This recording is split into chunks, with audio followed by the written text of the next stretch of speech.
Hence, always take only that which is rightly yours, which you can think of as your own earnings or which has been given to you out of love, respect and togetherness. Thus never demand something for yourself when you have not performed the corresponding work for it. Any work is worth its wage, yet you should never demand more.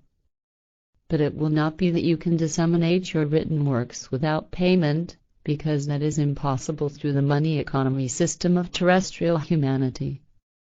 But you should not give attention to that, because the time, and your traditional teaching of the Spirit, will bring with it that, in the group which will come about, the truth of the teaching will be recognized and, accordingly, also the financial means will be established with which your writings and books can be professionally prepared and disseminated at reasonable prices.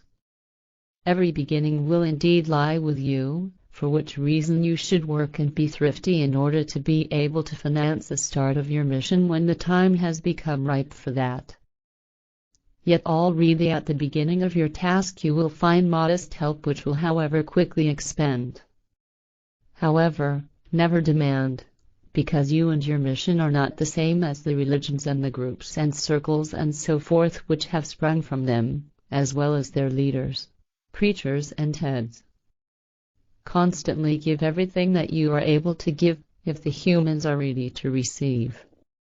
However, never give more, in respect of the teaching, its knowledge and its wisdom, than the humans are capable of understanding and coping with. The rule proves that they always want to know more than their understanding can cope with, so, for that reason, be told that you should always teach and give away only as much knowledge and wisdom as is demanded by the immediate state of the human's understanding. If the understanding and grasping of the actual truth climbs in regards to the learning material, then the new understanding can be expanded in its value and its details in accord with the teachings. However, as a rule, this first comes about at the point in time when a correspondingly precise question is brought forward. Nevertheless, always be aware that it will only ever be a few who will really ask about the actual and essential in respect of the essence of everything spiritual and creational, and, in order to teach them, you will fulfill your mission in this life through your current personality. You stand in this life to teach the humans the truth of all truth, so the humans gain clarity and free themselves from the false teachings of the religions and their harmful consequences.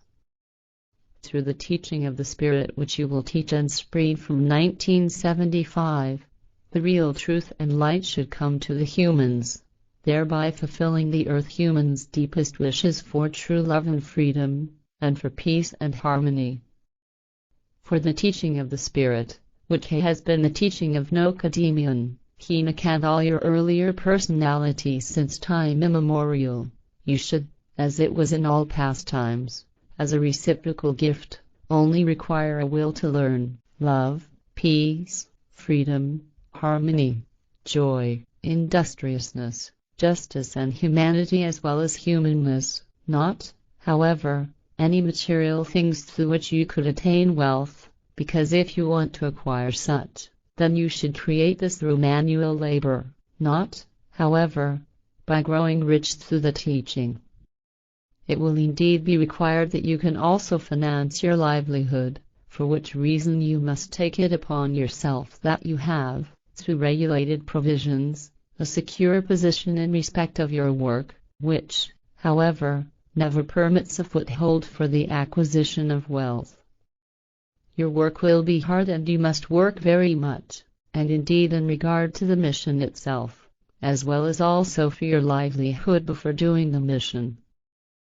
Additionally, your work will not be simple and confined to one occupation, because, in order for you to master everything that you must master, you will learn and practice very many different occupations.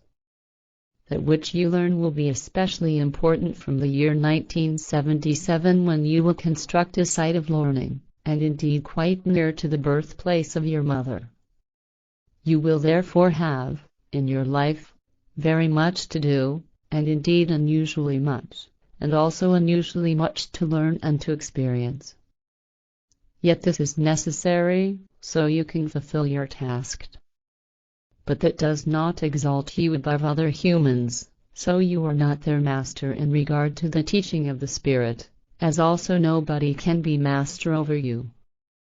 You will certainly be a guide of a group from 1975, yet not in the form of a mighty one, ruler or master, because only thereby can the humans move freely and be independent in their thoughts, feelings, and emotions as well as in their personal actions and behavior.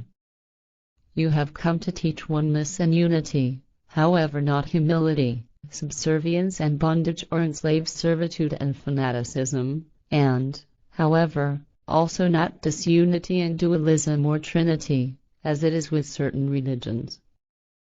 Oneness and unity bound with true love as well as with peace, genuine freedom, and harmony are not of a political nature, rather they are values that are only to be won through insight and through the recognition of the actual truth, and indeed without money and other kinds of wealth, without war, dispute, hate, force, bombs and weapons.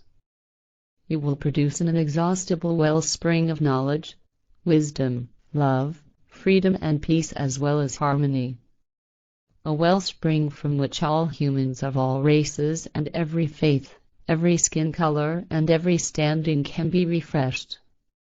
And what your desire is, what you want to bring the humans, is oneness, peace, unity, knowledge, wisdom, love, freedom, and harmony in the deep truth and cognition that in the entire creational realm, in the entire universe, everything is one and joined together. But, this being one and being joined with all and everything, is the result of the power and the immeasurable love of creation which gives everything selflessly and demands no payment for it. The humans' biggest problem is their ignorance with regard to creation and its laws and commandments. This is not a problem of one single class of society or of an individual direction of belief, rather it is a problem of every single human, a problem of the whole of humanity. In this ignorance, the humans are dependent on their illusions, wishes and desires, on their addictions, vices and on all the pleasures and the material trumpery, on all that from which neither the individual human is able to free himself, nor from which the entire humanity is able to free itself. And through this ignorance, an uncertainty for life spreads out, whereby hate, wars, murder, avarice, jealousy and revenge as well as all kinds of criminality come into being, such as even monstrous, destructive and annihilating weapons, like the atom bombs, which already in a short time, will be misused by the Americans for a deadly and annihilating function if they destroy the Japanese city of Hiroshima in this year on the 6th of August through a nuclear weapon operation, and claim hundreds of thousands of dead, then to repeat the same crime on August 9th with the likewise Japanese city of Nagasaki, which yet again will cost around 100,000 human lives. The teaching that you will bring, the teaching of the Spirit, is, to that end, intended to lead the humans on the path of truth, love, peace, freedom and harmony. It is intended to transform the humans and the world.